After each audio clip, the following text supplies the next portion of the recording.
Se meus fracassos não ensinassem tanto, se minhas lágrimas não põem à prova, acho que o segredo de vencer na vida talvez é compreender sua dor de agora.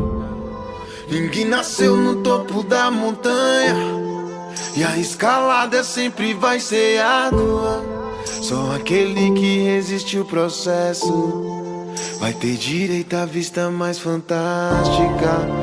O melhor peixe é o que você pesca, a melhor caça é a que você caça.